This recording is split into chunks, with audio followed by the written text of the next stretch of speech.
What's up, everybody? Hello. Avon, Sierra from Greenbrier campus. Hey! Hey. We're gonna do a little something here. A little worship time. I don't know what to do with my hands during this. I'm sorry. This is embarrassing.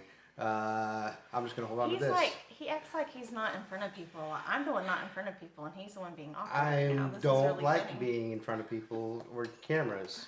There's this little secret about me. See, that's why. That's why we pre-record things. Okay, this is what we do. Anyway, Sierra's gonna share something with you guys, and then we're gonna do a little worship song, a little ditty worship song. About That was my Dave Barnes impression. something. Jack and Diane. About a little ditty about Jack and Diane. Is it Diane or Roxanne? Diane. Diane. Yeah. Something. She's a little younger, so not to bear with her. Anyways, go ahead, boo. Okay, so I'm just gonna preface it. I'm gonna speak Psalm 91 over us all. Pray it, speak it. I have actually memorized it. Heather Hoyt, my girl, told me to look it up about 6 or 7 years ago before we ever had kids. I used to struggle with debilitating fear, like make a mad, you're gonna get out when it's dark and go to the grocery store kind of mad by yourself because you're gonna get over it. Not that I wouldn't go out with my wife or for my wife. If it was about fear, he wouldn't, because he didn't like it. I'm grateful for it now. Used to get real mad at him then. But I had a lot of things in my past that caused a lot of fear. And so I had a dream one night, and I told Heather about it. I was out of town for a worship conference or something, and she said, you need to read Psalm 91 and get it in your heart. And so I did just that, and I have memorized it over the past few years. And actually, when Abe put out his album... Plug. I didn't do it, she did it. Shameless. She did it. Anyways, when Abe put out his album, he had me pray that verse in the album, and it's very powerful. And that along with another plug, counseling. Hello, go. Anybody, if you're breathing, go.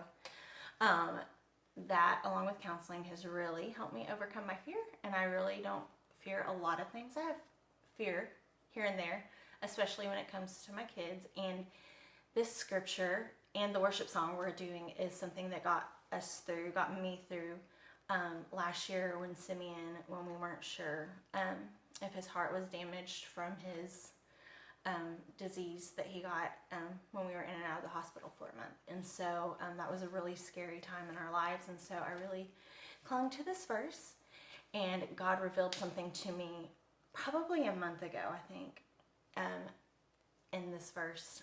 And so I'm going to go ahead and pray it over us and speak it, and then I'll give you what God revealed to me, which has been extremely helpful. So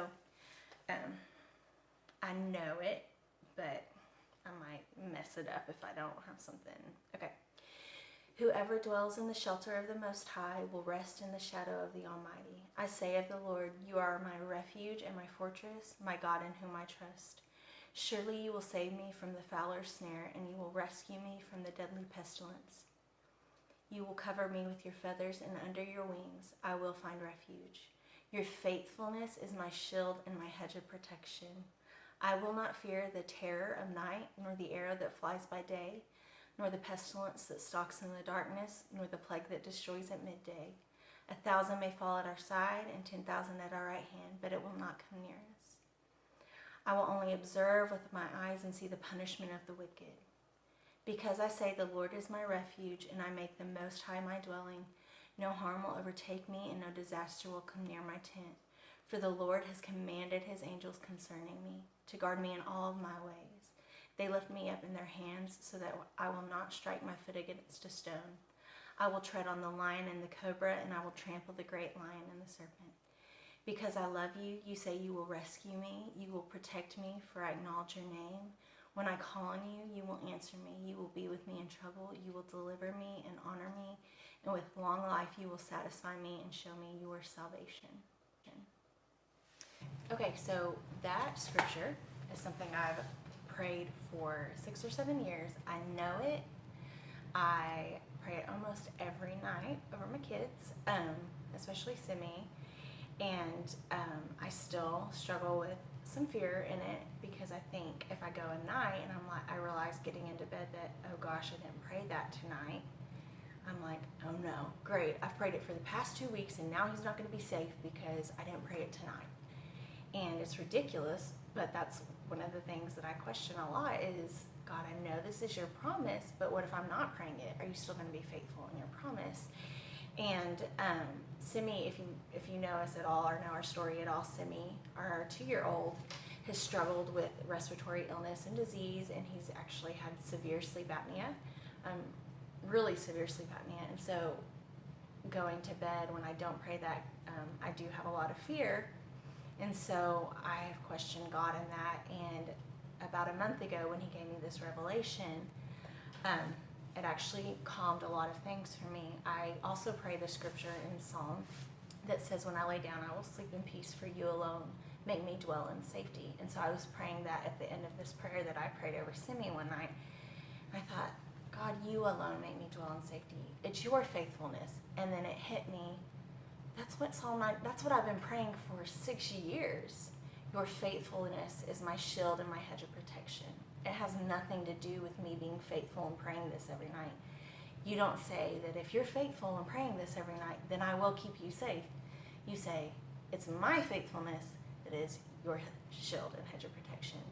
And so that was just a really good revelation for me in this season of life we've been in with Simeon, is that even if I have a night where I'm exhausted emotionally or physically, which is a lot because of his breathing issues, he doesn't sleep well, that God is still going to be faithful, because it's not about us, it's about him and how good he is and his faithfulness. And so this song that we're going to do, this worship, is one of the other things that I have clung to in Simeon's life, and it's about God's faithfulness and his goodness. So it's called Goodness of God.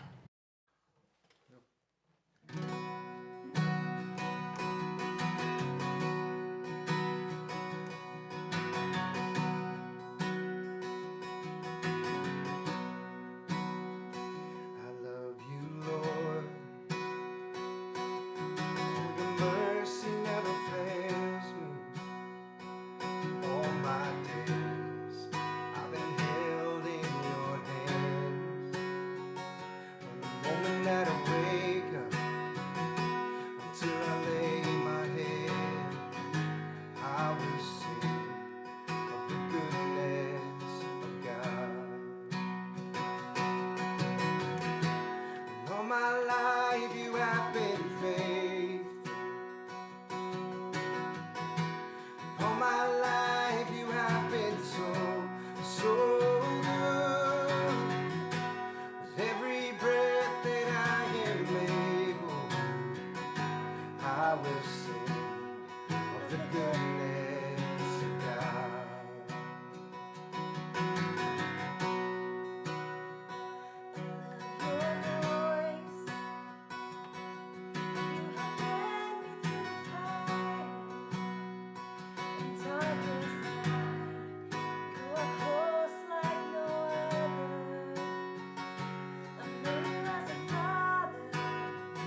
Alrighty then.